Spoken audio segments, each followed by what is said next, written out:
ಅಖಾಡ big fat ವಿಶೇಷ ಮತ್ತೆ ಮುಂದುವರಿಸ್ತಾ ಇದ್ದೀನಿ. ಗಿರೀಶ್ ಲಿಂಗಣ್ಣ ಸರ್ ನನ್ನ ಪ್ರಶ್ನೆ ಇರುತ್ತೆ ಸರ್. ಇಲ್ಲಿ ಏನಾಗುತ್ತೆ ಅಂದರೆ ಈಗ ನಮಗೆ 90% ಗೂಡ್ಸ್ ಮೇಲಿನ ತೆರಿಗೆಗಳನ್ನು ತೆಗೆದು ಬಿಡುವುದರಿಂದ ಅಥವಾ ಗಣನೀಯವಾಗಿ ಇಳಿಸಿ ಬಿಡುವುದರಿಂದ ಭಾರತದ MSME ಸೆಕ್ಟರ್ಗಳು ಅಥವಾ ಸ್ಮಾಲ್ ಬಿಸ್ನೆಸ್ ಸಣ್ಣ ಪುಟ್ಟ ಬಿಸ್ನೆಸ್ ಮಾಡ್ತಾರಲ್ಲ ಈ ವಲಯ ನಾವು ಚೆಕ್ ಮಾಡಿಕೊಂಡಾಗ ಯುರೋಪಿನ high quality cheaper European industrial machinery ಮತ್ತು ಪ್ರಾಸೆಸ್ಡ್ ಫುಡ್ಸ್ ಇವುಗಳ ವಿರುದ್ಧವಾಗಿ ಅಥವಾ ಸಮಾನಾಂತರವಾಗಿ ಅಥವಾ ಸಮನಾಗಿ ಭಾರತದವರು ಹೋರಾಡೋದು ಹೇಗೆ, ಆ ಕಾಂಪಿಟೇಟಿವ್ ಮಾರ್ಕೆಟ್ನಲ್ಲಿ ಉಳ್ಕೊಳ್ಳೋದು ಹೇಗೆ ಅಂತ ಸರ್ ಆ ಥರ ಆಗ್ಬಿಟ್ಟಾಗ ಈಗ ನೋಡಿ ಯಾರಾದರೂ ಒಂದು ಕಾರ್ ಅಂದರೆ ಇದು ಜಪಾನ್ ಇಂಜಿನಪ್ಪ, ಇದು ಜರ್ಮನಿ ಇಂಜಿನಪ್ಪ ಅಂತ ಇನ್ ಜನರಲ್ ಮಾತಾಡ್ಬಿಡ್ತಾರೆ. ಜರ್ಮನ್ ಇಂಜಿನ್ ಇದು ಗೊತ್ತಲ್ಲ, ಎಷ್ಟು ಚೆನ್ನಾಗಿರುತ್ತೆ ಇಂಜಿನ್ಸು ಅಂತೆಲ್ಲ ಮಾತಾಡ್ಬಿಡ್ತಾರಲ್ಲ.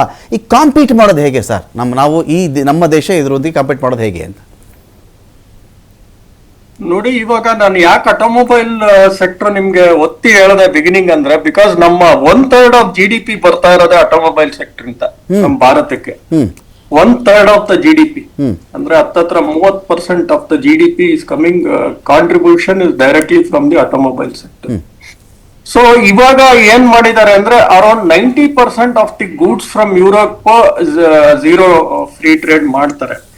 ಬಟ್ ಅಲ್ಲಿಂದ ತಗೊಳಕ್ಕಿಂತ ನಮ್ಮಿಂದ ರಫ್ತಾಗೋದು ಹೆಚ್ಚಾಗತ್ತೆ. ಬಿಕಾಸ್ ಯುರೋಪ್ ಅಲ್ಲಿ ಮ್ಯಾನುಫ್ಯಾಕ್ಚರಿಂಗ್ ಇಸ್ ಆಲ್ವೇಸ್ ಅವ್ರಿಗೆ ಕಷ್ಟನೇ, ಬಿಕಾಸ್ ಲೇಬರ್ ಅಷ್ಟು ಸ್ಟ್ರಾಂಗ್ ಇಲ್ಲ ಅವ್ರದ್ರಲ್ಲಿ. ಸೊ ಸಪ್ಲೈ ಚೈನ್ ಈಗ ಚೈನಾ ಮೇಲೆ ಏನ್ ಡಿಪೆಂಡೆನ್ಸಿ ಇದೆಯೋ they want to push everything to India and from ಇಲ್ಲಿಂದ ಎಕ್ಸ್ಪೋರ್ಟ್ ಮಾಡ್ಕೊಳಕ್ ಅವ್ರೆ ಇದು ಮಾಡ್ತಾರೆ. ಹೊತ್ತು they want to be more competitive. ಅಲ್ಲಿಂದ ನಾವ್ ಇಂಪೋರ್ಟ್ ಮಾಡ್ಕೊಳ್ಳೋದು ಇರುತ್ತೆ, ಇಲ್ಲ ಅಂತ ನಾನು ಹೇಳ್ತಾ ಇಲ್ಲ. ಕೆಲವು ಮಿಸೈಲ್ಸ್ ಇರುತ್ತೆ, ಕೆಲವು ಡಿಫೆನ್ಸ್ ಇರುತ್ತೆ, ಕೆಲವು ಹೈ ಎಂಡ್ ಟೆಕ್ನಾಲಜೀಸ್ ಅಂದ್ರೆ LRUs ಯೂಸ್ಡ್ ಇನ್ ಏರೋಪ್ಲೇನ್ಸ್. ಈಗ ತೇಜಸ್ ಅಂತ ತಗೊಂಡ್ರೆ ಕಾಕ್ಪಿಟ್ ಅಲ್ಲಿ ಕೂತ್ಕೊಳ್ಳೋ ಸೀಟು ಅದೆಲ್ಲ ನಾವು ಅದು UK ಇಂದ ಬರ್ತಾ ಇದೆ. ದಟ್ ಆಲ್ಸೋ ನಾವು ಫ್ರೀ ಟ್ರೇಡ್ ಅಗ್ರಿಮೆಂಟ್ ಮಾಡ್ಕೊಂಡಿದೀವಿ. ಆ ತರ ಹೈ ಎಂಡ್ ಪ್ರಾಡಕ್ಟ್ಸ್ ಗೆ ನಿಜವಾಗ್ಲೂ ನಮ್ಗೆ ಹೆಲ್ಪ್ ಆಗುತ್ತೆ. ವೇರ್ ವಿ ಆರ್ ಸ್ಟಿಲ್ ಇನ್ನು ಮಾಡೋ ಸ್ಟೇಜ್ ಅಲ್ಲೇ ಇದೀವಿ, ಅಂದ್ರೆ ಇನ್ನು ವಿ ಆರ್ ಡೆವಲಪಿಂಗ್ ಸ್ಟೇಜ್ ಅಲ್ಲಿ ಇದೀವಿ. ಅವ್ರ ಹತ್ರ ಇರೋ high end products regular products what they are making ಅದನ್ನ ಅವ್ರು ಇಲ್ಲಿನೂ ಸಪ್ಲೈ ಮಾಡ್ತಾ ಇದಾರೆ. ಅಂದ್ರೆ they are open the company in India only. ಈಗ ನಾವೊಂದು ಪೆನ್ಸಿಲ್ ತಗೊಳ್ಳಿ, ಫೇಬರ್ ಕ್ಯಾಸಲ್ ಯಾವ್ದೋ ಒಂದು ತಗೊಳ್ಳಿ, ಅದು ಇಲ್ಲೇ ಮಾಡ್ತಾ ಇದಾರೆ. ಇಂಡಿಯಾದಲ್ಲೇ ಒಂದು 6,000 ಯುರೋಪಿಯನ್ ಕಂಪ್ನೀಸ್ ಆಗ್ಲೇ ಮಾಡ್ತಾ ಇದೆ ಇಲ್ಲೇನೆ ಇಂಡಿಯಾದಲ್ಲೇ. ಸೊ ಈ ಕೋಕ್ ಆಗ್ಲಿ, ಕೋಕ್ ಅಫ್ಕೋರ್ಸ್ ಅದು ಬೇರೆ ಕಂಟ್ರಿ ಕೋಕ್, ಅಂದ್ರೆ ನಾನು ಎಕ್ಸಾಂಪಲ್ ಕೊಡ್ತಾ ಇದ್ದೀನಿ. They are manufacturing year and maintaining the local cost ಗೆ ಅದನ್ನ ಮ್ಯಾಚ್ ಮಾಡ್ತಾ ಇದಾರೆ ಅದನ್ನ. ಸೊ ಅಲ್ಲಿಂದ ಇಂಪೋರ್ಟ್ ಮಾಡ್ಕೊಳ್ಳೋ ಅಂತದೆಲ್ಲ ಹೈ ಎಂಡ್ ಪ್ರಾಡಕ್ಟ್ಸ್ ಮಾತ್ರ ಇರುತ್ತೆ ನಮ್ಗೆ, ಗೊತ್ತಾಯ್ತಾ? So it is not that what we get here ಅಲ್ಲಿಂದಾನೇ ತಗೋಬಹುದು, ಅದು ಅಷ್ಟೇ ಚೀಪ್ ಆಗಿರುತ್ತೆ ಅಂತ ಹೇಳಕ್ ಆಗಲ್ಲ. ಎಕ್ಸೆಪ್ಟ್ ಇನ್ ಅಗ್ರಿಕಲ್ಚರ್ ನಾನು ಯಾಕೆ ಹೇಳಿದೆ ಅಂದ್ರೆ ಅಲ್ಲಿ ಪ್ರೊಡಕ್ಟಿವಿಟಿ ಜಾಸ್ತಿ ಇದೆ, yield per acre compared to India ಅಲ್ಲಿ ಜಾಸ್ತಿ ಇದೆ. So they can dump the market. ಅವ್ರ ಆಫ್ರಿಕಲ್ಲೆಲ್ಲೋ ಇದೇ ತರ ಡಂಪ್ ಮಾಡಿ 2-3 ವರ್ಷ ಡಂಪ್ ಮಾಡಿದ್ರು, ರೇಟ್ ಕಮ್ಮಿ ಮಾಡಿದ್ರು, ಸಡನ್ ಆಗಿ ನಿಲ್ಸಿದ್ರು. ಕೊನೆಗೆ ಏನಾಗೋಯ್ತು, ಅಲ್ಲಿರೋ ಫಾರ್ಮರ್ಸ್ ರೇಟ್ ಎಲ್ಲ ತುಂಬಾ ಹೈ ಆಯ್ತು, ಅಲ್ಲೊಂದು ಹಾಹಾಕಾರ, ಇನ್ಸ್ಟೆಬಿಲಿಟಿ ಸ್ಟಾರ್ಟ್ ಆಗೋಯ್ತು. ಸೊ ಆ ಒಂದು ತರ ಇಂಡಿಯಾದಲ್ಲಿ ಆಗದೆ ಇರಂಗೆ they have taken sufficient measures ಅಂತ ನನಗನ್ಸುತ್ತೆ. ಬಟ್ ಇನ್ನೂ ಬಂದಿಲ್ಲ ಡೀಟೇಲ್ಸ್, ನನಗೂ ಬಂದಿಲ್ಲ.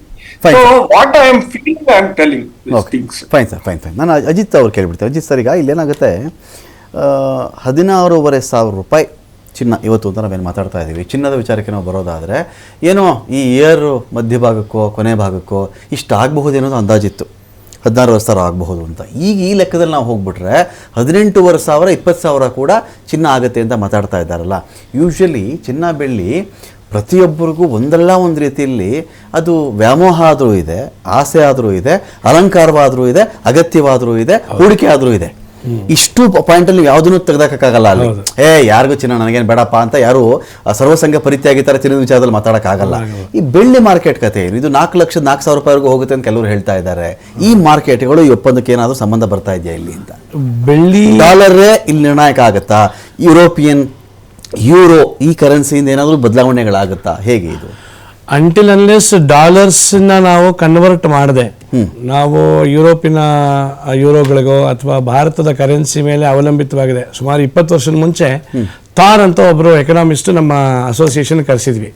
ಆಗ ನಾವು ಆ ಪ್ರಶ್ನೆ ಮಾಡಿದ್ವಿ ಅವ್ರನ್ನ, ಸರ್ ಭಾರತ ಹೆಚ್ಚು ಬಂಗಾರವನ್ನ ಬೆಳ್ಳಿಯನ್ನ ಖರೀದಿ ಮಾಡ್ತಿದೆ.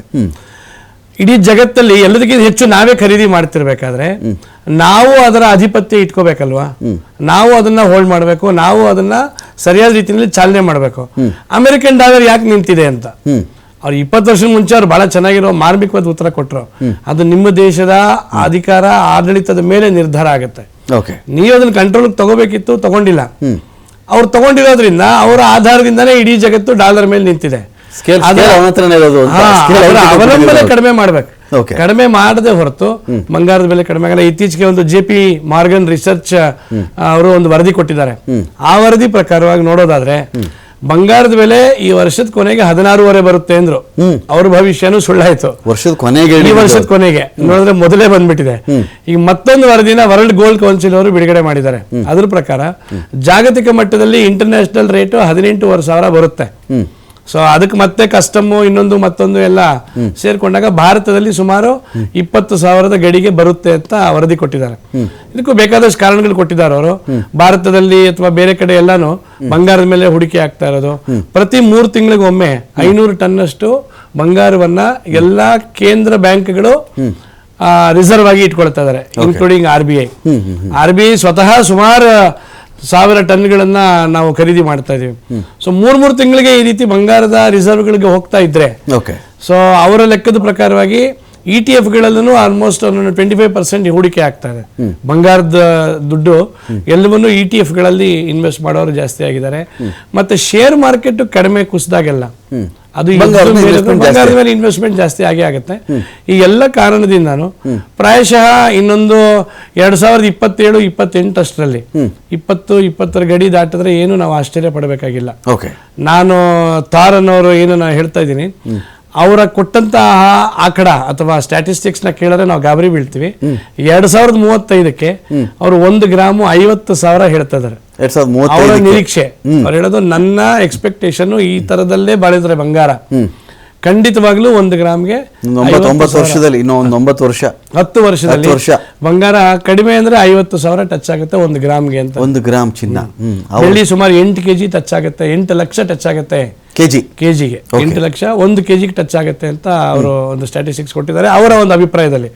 ಸೊ ಈ ಬೆಳವಣಿಗೆ ಎಲ್ಲ ನೋಡಿದಾಗ ಯಾವುದೇ ಒಪ್ಪಂದಗಳು ಇದಕ್ಕೆ ಸೀಮಿತವಾಗಿಲ್ಲ. ಇದು ಎಲ್ಲವನ್ನೂ ಮೀರಿ ಆನೆ ನುಗ್ಗಿದ್ದ ದಾರಿಯನ್ನು ಹಾಗೆ ಬಂಗಾರ ಮತ್ತು ಬೆಳ್ಳಿ ಮುನ್ನುಗ್ಗುತ್ತಾ ಇದೆ. ಇತ್ತೀಚೆಗೆ ಕಾಪರ್ ತಗೊಳ್ಳಿ ಅಂತ ಕೂಡ ಸುಮಾರು ರೀಲ್ಗಳು ಮತ್ತೆ ಇನ್ಸ್ಟಾಗ್ರಾಮ್ ಅಲ್ಲಿ ಹಾಕ್ತಾ ಇದಾರೆ. ಬಟ್ ಅದ ರೀಸೇಲ್ ವ್ಯಾಲ್ಯೂ ಇದೆಯಲ್ಲ ಅದು ಸ್ವಲ್ಪ ಕಷ್ಟದ ಕೆಲಸ. ಮತ್ತೆ ಬೈಬ್ಯಾಕ್ ಇರಲ್ಲ. ನೀವು ಬೆಳ್ಳಿ ಅಥವಾ ಚಿನ್ನನ ಯಾರಿಗಾದ್ರೂ ಕೊಡ್ಬೋದು, ಪಕ್ಕದ ಮನೆಯವರು ಕೊಟ್ಟರು ನಿಮ್ಗೆ ಇಮಿಡಿಯೇಟ್ ಆಗಿ ದುಡ್ಡಾಗತ್ತೆ, ಕಾಪರ್ಗೆ ಸಿಗೋದಿಲ್ಲ.